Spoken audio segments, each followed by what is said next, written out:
আসসালামু আলাইকুম বন্ধুরা, সবাই কেমন আছেন? আশা করি সবাই ভালো আছেন। বন্ধুরা, আজকে আমি আরও রেসিপি নিয়ে চলে এসেছি। আজকে আমি তৈরি করে দেখাবো একসাথে 2 রকমের কেক পিঠার রেসিপি। আর এই রেসিপিগুলো এই শীতের সময় চায়ের সাথে জমে যাওয়ার মতো একটি রেসিপি তৈরি করে দেখাবো। চলুন বন্ধুরা, কথা না পারিয়ে আমি মূল ভিডিওতে চলে যাচ্ছি। তার আগে বলছি, প্লিজ বন্ধুরা, ভিডিওটি দেখার শুরুতে একটা লাইক দিয়ে সম্পূর্ণ ভিডিওটি দেখার চেষ্টা করবেন। আর ভালো লাগলে চ্যানেল সাবস্ক্রাইব করে রাখবেন। তার সাথে বলছি, যদি আমার প্রাণপ্রিয় কোনো নতুন বন্ধু এসে থাকেন তাদেরকেও বলছি আমার চ্যানেলটি একবার ঘুরে আসতে পারেন। আমার চ্যানেলে যতগুলো ভিডিও আছে আপনারা দেখে থাকেন, তাহলে অবশ্যই অনেক বেশি ভালো লাগবে। আর নতুন নতুন রেসিপি আমি তৈরি করে দেখাচ্ছি, সেটা আপনারা দেখতে পারবেন। বন্ধুরা, এখন আমি মূল ভিডিওতে চলে যাচ্ছি। আজকের প্রথম রেসিপি তৈরি করার জন্য নিয়েছি একটি মিক্সিং বোল, তারপর নিয়ে নিচ্ছি একটি ডিম। আমি ডিমটাকে প্রথমে ভেঙে নিচ্ছি। দেখেন, আমি ডিমটা নিয়ে নিচ্ছি নর্মাল রুমে রাখা ডিম। আর যদি আপনারা ফ্রিজে রাখা ডিম নেন তাহলে 1 ঘন্টা বা আধা ঘন্টা আগে বের করে রাখবেন। তারপর দিয়ে দিচ্ছি 1/3 কাপ চিনির গুঁড়া। বন্ধুরা, তারপর দিয়ে দিচ্ছি স্বাদ মতো লবণ আর দিয়ে দিচ্ছি রান্নার রেগুলার তেল 2 টেবিল চামচ। দেওয়া হয়ে গেলে একটা কাঁটা চামচের সাহায্যে ভালোভাবে মিশিয়ে নিতে হবে। বন্ধুরা, এই রেসিপিটি তৈরি করার জন্য এই স্টেপগুলো একটু ফলো করবেন, তাহলে আপনাদেরগুলো খুব সুন্দর, পারফেক্ট, অনেক সুন্দর একটা রেসিপি হয়ে যাবে।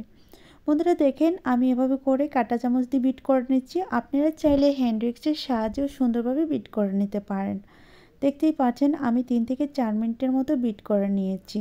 আপনারা চাইলে আরও বেশিক্ষণ বিট করতে পারেন, তবে চিনির গুঁড়া দিলে সেটা খুব অল্প সময়েই এভাবে বিট করে নেওয়া যায়। আর যদি আস্তে চিনি দেন সেক্ষেত্রে একটু বেশি সময় লাগতে পারে। তারপর দিয়ে দিচ্ছি ময়দা। বন্ধুরা, আমি এখানে 1 কাপের একটু অল্প কম ময়দা দিয়ে দিচ্ছি। তারপর দিয়ে দিচ্ছি বেকিং পাউডার। বন্ধুরা, বেকিং পাউডারের পরিবর্তে আপনারা বেকিং সোডা দিতে পারেন, সেক্ষেত্রে একটু কমিয়ে দিতে হবে। তারপর একটা কাঁটা চামচের সাহায্যে আবারও ভালোভাবে মিশিয়ে নিচ্ছি। বন্ধুরা, আমার এখানে হাতের কোনো প্রয়োজন নেই, আমি এখানে প্রথমে মেশানো কাজটা কাঁটা চামচের সাহায্যে করে নেব। বন্ধুরা, বলেছিলাম না 1 কাপের একটু কম ময়দা দিয়েছিলাম, আমি বাকিটুকু পরে দিয়ে দিচ্ছি। যদি ঠিকঠাক হতো সেটা আর দেওয়ার কোনো প্রয়োজন পড়তো না। তারপর এভাবে করে নেড়ে চেড়ে ভালোভাবে মিশিয়ে নিচ্ছি। এই তো দেখেন কত সুন্দরভাবে মিশিয়ে নিচ্ছি। এটা কিছুক্ষণ মিশাতে হবে যাতে করে ভালোভাবে মিক্সড হয়ে যায়। এতে করে কেক পিঠাগুলো দারুণ সুন্দর হবে, এই মেশানোর উপর নির্ভর করবে। বন্ধুরা, কিছুক্ষণ মিশিয়ে নেওয়ার পর দেখেন, আমি এটাকে রেস্টে রেখে দিব হাতে গোনা 5 মিনিটের জন্য। 5 মিনিট রেস্টে রাখার পর এটা সেট হয়ে যাবে। আমি একটু তুলে দেখাচ্ছি কতটুকু আঠালো আর সুন্দর হয়েছে। আলুটা কেমন হবে সেটা দেখেই বুঝতে পারছেন। বন্ধুরা, এখন আমি একটা ঢাকনা দিয়ে ডেকে রাখবো 5 মিনিটের জন্য। 5 মিনিট পর ফিরে এসে দেখাবো 5 মিনিট পর এটা কেমন হয়েছে। আমি এই অবস্থায় ডেকে রাখছিলাম। আমি 5 মিনিট পর ফিরে এসে দেখাচ্ছি।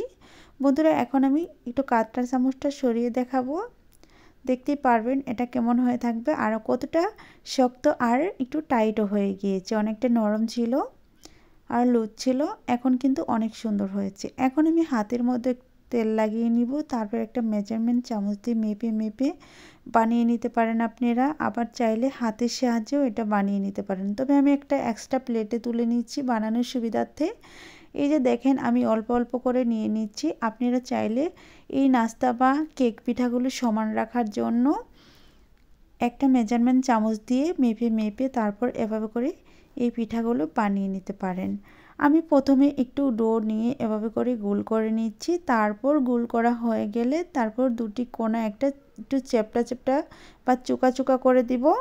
এতে করে পিঠার ডিজাইনটা দেখতে দারুণ সুন্দর হবে। বন্ধুরা, আমি একটা পিঠা বানিয়ে দেখাচ্ছি। এটা হচ্ছে কেক পিঠা, খেতে কেকের মতোই একেবারে টেস্ট হবে। তারপর একটা রাখার পর আমি অন্য আরেকটা বানিয়ে দেখাবো আপনাদের বোঝার সুবিধার্থে। দেখেন, আমি এটা প্লেটের উপর রেখে দিচ্ছি। আমি আরও একটি বানিয়ে দেখাচ্ছি, আপনারা দেখেন একটু বুঝে নেবেন।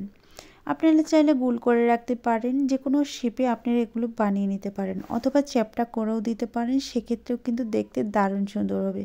তবে হাত দিয়ে একটু ভালোভাবে এবার করে মসৃণ করে নিয়ে তারপর দুটি কণার চোকা করে দিতে হবে, এতে করে দেখতে খুবই সুন্দর লাগবে। বন্ধুরা দেখেন, আমি একইভাবে আরও একটি পিঠা বানিয়ে দেখালাম। আর একই পদ্ধতিতে আমি সবগুলো বানিয়ে একসাথে করে নিয়েছি, দেখাবো সবগুলো বানানোর পর কেমন হয়েছে। বন্ধুরা, এই তো আমি সবগুলো নিয়ে চলে এসেছি। বন্ধুরা এই পিঠাগুলো বা কেক পিঠাগুলো বেজে নেওয়ার জন্য এখন আমি চুলায় চলে যাব। চুলায় আগে থেকে একটা ফ্রাই প্যান বসিয়ে রেখেছি আর সেই ফ্রাই প্যানে পর্যাপ্ত পরিমাণে তেল দিয়ে তেলটাকে হালকা আঁচে গরম করে নিয়েছি। আর সেই গরম তেলেই আমি পিঠাগুলো ছেড়ে দিয়ে সুন্দরভাবে ভেজে নেব। বন্ধুরা চলুন এখন আমি চুলায় চলে যাব। চুলায় চলে গিয়ে পিঠাগুলো ভেজে নেব। এই তো বন্ধুরা আমি চুলায় চলে এসেছি। চুলায় একটা ফ্রাই প্যান বসিয়ে পর্যাপ্ত পরিমাণে তেল দিয়ে দিচ্ছি। তেলটাকে হালকা আঁচে গরম করে সেই গরম তেলে একটু একটু করে ছেড়ে দিচ্ছি।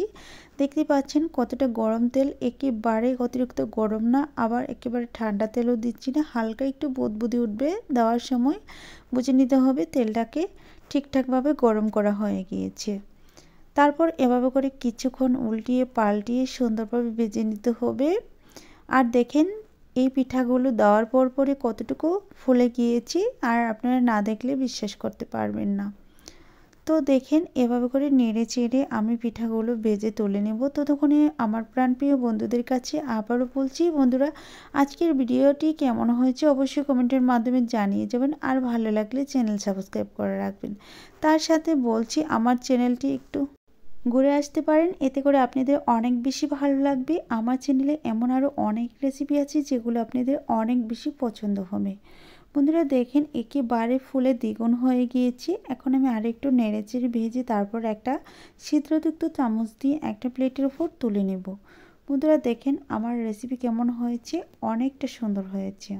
জানি না আপনাদের কাছে কেমন লেগেছে, সেটা আপনারা ট্রাই করে দেখে তারপর আমাদের কমেন্টের মাধ্যমে জানিয়ে দিবেন আমার রেসিপি কেমন হয়েছে। তো দেখেন আমি একটা ছিদ্রযুক্ত চামচ দিয়ে ছেঁকে ছেঁকে তেল ঝরিয়ে নিচ্ছি, তারপর একটা প্লেটের উপর তুলে নিচ্ছি। আমি প্লেটের উপর টিস্যু পেপার বসিয়ে নিচ্ছি। আমি একটা শাকনার উপর রাখছি, আপনারা চাইলে প্লেটের উপর রাখতে পারেন।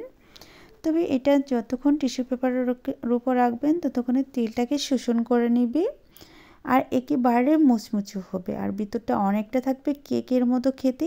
দারুণ মজার একটা কেক পিঠার রেসিপি, যেটা আপনারা অনেক বেশি পছন্দ করবেন। বিশেষ করে বাচ্চাদের ক্ষেত্রে সেটা আরও বেশি পছন্দের হবে।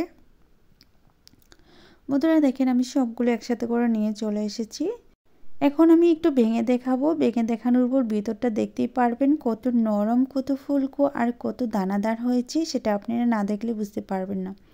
বন্ধুরা এখানে আমি আরেকটি কথা বলে দিচ্ছি, আপনারা চাইলে এখানে সুজি দিয়ে এই পিঠাগুলো বানিয়ে নিতে পারেন। তবে সুজিটাও অনেক বেশি মজার হয়ে থাকে। আমার কাছে সুজির রেসিপিও আছে, সেটা আপনারা একটু আমার চ্যানেল ঘুরে আসলে বুঝতে পারবেন। সুজি দিয়ে আমি এগুলো অনেকগুলো রেসিপি তৈরি করে নিয়েছি।